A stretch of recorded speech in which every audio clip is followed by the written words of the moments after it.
हिंगोली जिल्ह्यातील औंढा तालुक्यातील मार्डी या ठिकाणचे शेतकरी नागरिक आक्रमक झाले असून त्यांनी शक्तीपीठ महामार्ग रद्द करण्याची मागणी करत उपविभागीय अधिकारी वसमत कार्यालयात निवेदन दिले आहे.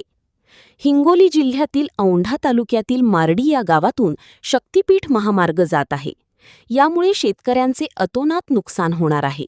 तसेच शेती अतिशय कमी असल्यामुळे आणि जेमतेम शेती असून सुद्धा तिथून शक्तीपीठ महामार्ग जात असल्याने हा शक्तीपीठ महामार्ग जाऊ नये यासाठी मार्डी येथील शेतकरी व तसेच आजूबाजूच्या गावातील शेतकरी आक्रमक झाल्याचे दिसून येत आहे.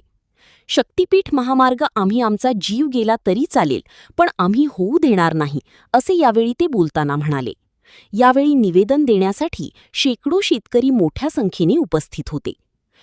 राहणार मी भुजंगराव नानासाहेब कुठे राहणार पिंपळगाव कुठे तालुका वसमत जिल्हा हिंगोली येथील असून आज या ठिकाणी वसमतला माननीय साहेबांना निवेदन देण्याकरता आमच्या गावातले शेतकरी या ठिकाणी आलेले आहेत. आमच्या गावातून जो प्रस्तावित शक्तीपीठ चाललेला आहे तो माननीय मुख्यमंत्री म्हणतात की विकासाचा मार्ग आम्हाला पाहिजे, विकास आम्ही या ठिकाणी करणार आहोत, पण या गावखेड्यातल्या लोकांना या विकासाची काही गरज नाही. जी लोकांना उदरनिर्वाह करण्याकरता जी थोडी थोडी जमीन आहे त्या जमिनीतून हा प्रस्तावित शक्तीपीठ महामार्ग जात आहे.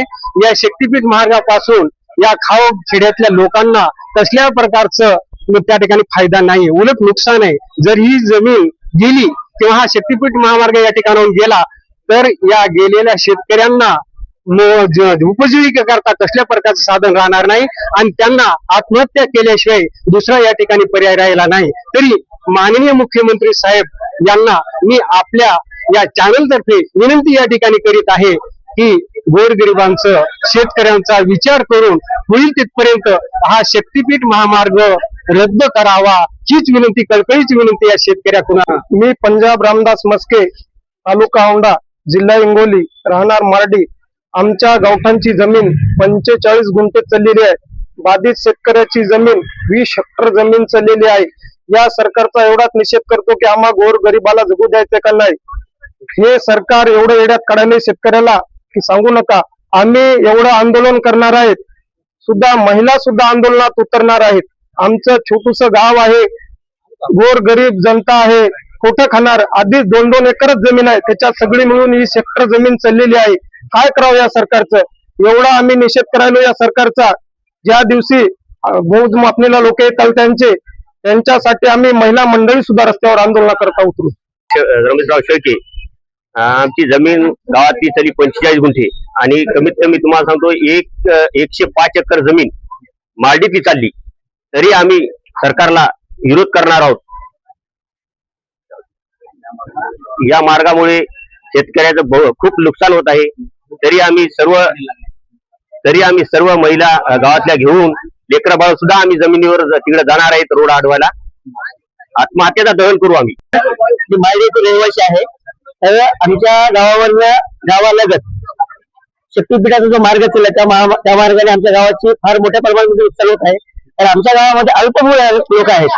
वडार समाज असो, हटकर समाज असो, बौद्ध समाज असो, मराठा समाज असो, या समाजाला आम्हाला जी जमीन आहे, कोणाला 2 एकर आहे, कोणाला अर्धा एकर आहे, कोणाला 10 गुंठे जागा आहे, कोणाला 5 गुंठे आहे. आणि त्या हिशोबाने पुन्हा आमचं जो गाव आहे, गाव आमचं एकदम छोटं आहे. 25 गुंठ्यामध्ये आमचं गाव वसलेलं आहे. त्या गावाला जर समजा गाव जर रिंग रोड जर आला तर तो गाव उठण्याची शक्यता आहे. त्यामुळे आम्ही ज्याप्रमाणे झाडं तोडल्यानंतर जसे पक्षी उडून जातात त्याप्रमाणे आमची काय व्यवस्था, आम्ही कुठे राहावं, त्या ठिकाणी जाऊन पुनर्वसन करावं, किंवा जो आम्हाला उदरनिर्वाहासाठी जो एकरभर जो अर्धा एकर जमीन येणार आहे ती जर गेल्यानंतर आम्हाला एक काम काही येत नाही. आता जी पिढी आहे त्या पिढीला सरकारनं बघितलं की जो युवक आहे, युवक सगळा बेरोजगार आहे. अर्ध्या एकरामध्ये काय पिकून काय खायला, ती जर गेली तर तिची जर कवडी म्हणून जर किंमत आली तर मग पुढे शेतकऱ्यांनी काय खायचंय, हा प्रश्न आमचा पुढे निर्माण झालेला आहे. फक्त सरकार मायबापाला एकच विनंती आहे की तेवढ्या शेतकऱ्यांचं असो किंवा गावातली जी काही गोरगरीब लोक आहेत की ज्यांना जमीन सुद्धा नाही, फक्त राहण्यासाठी घर आहे, की त्यांचं आहे तेवढं ते वास्तव्य त्या ठिकाणी टिकाव आणि जी काही शेती चाललेली आहे त्याची योग्य तो मोबदला न देण्याऐवजी तो रद्द करावा ही तेवढी त्यांना विनंती आहे. गावकऱ्याच्या वतीने एवढं सांगतो की ज्यावेळेस मोजमापणीला येतील त्यावेळेस आम्हाला जर सरकारी जर न्याय नाही दिला तर आम्ही त्या ठिकाणी आत्मदहन करण्याचा इशारा देईल सरकारला, एवढीच त्यांना विनंती. ठिकाणी मार्डी आणि शिंदूरसना तसेच वसमत आणि औंढा तालुक्यातील जे गावाचे बाधित शेतकरी आहेत ते सर्वजण या ठिकाणी शक्तीपीठ जो शासनाने नियोजित या ठिकाणी केलेला जो महामार्ग आहे तो रद्द करण्यासाठी मोठ्या संख्येने उपविभागीय अधिकारी वसमत यांच्याकडे या महामार्गाला विरोध करण्यासाठी सर्व शेतकरी मंडळी आणि आम्ही या ठिकाणी उपस्थित आहोत. खरं म्हणजे पिढ्यानपिढ्यांची आमच्या अगोदरच्या पिढ्या असतील, आमच्या बापदाद्याच्या अगोदरच्या पिढ्या ज्या शेतीवर ज्यांनी पोट भरले, पुढच्या अनादी कालापर्यंत येणाऱ्या पिढ्या त्या शेतीवर पोट भरणार आहेत. शासन देऊन देऊन किती मोबदला देणार आहे?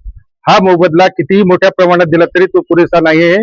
आणि त्यामुळे शेतकऱ्याचं खऱ्या अर्थानं जो शेतकरी आज आत्महत्या करतो, विदर्भामध्ये करतो, मराठवाड्यामध्ये करतो, त्या शेतकऱ्याला कुठेतरी शासनाच्या माध्यमातून बळ देऊन पुढे नेण्याचा प्रयत्न करण्याऐवजी शासन पुन्हा एकदा शेतकऱ्याच्या मुळाशी घाव घालण्याचा हा प्रयत्न करतो. ही गोष्ट निषेधार्ह आहे. आणि या सर्व जनतेच्या वतीनं आम्ही शासनाला एवढाच या ठिकाणी इशारा देऊ इच्छितो की कृपया हा महामार्ग कुठल्याही परिस्थितीमध्ये रद्द झाला पाहिजे. अन्यथा शासनाने बरेच महामार्ग हा जर तडीस नेण्याचा प्रयत्न केला तर सर्व शेतकरी मंडळी त्या ठिकाणी उग्र अशा स्वरूपाचं आंदोलन करतील आणि प्राण गेले तरी 72 पण हा शक्तीपीठ महामार्ग होऊ देणार नाही.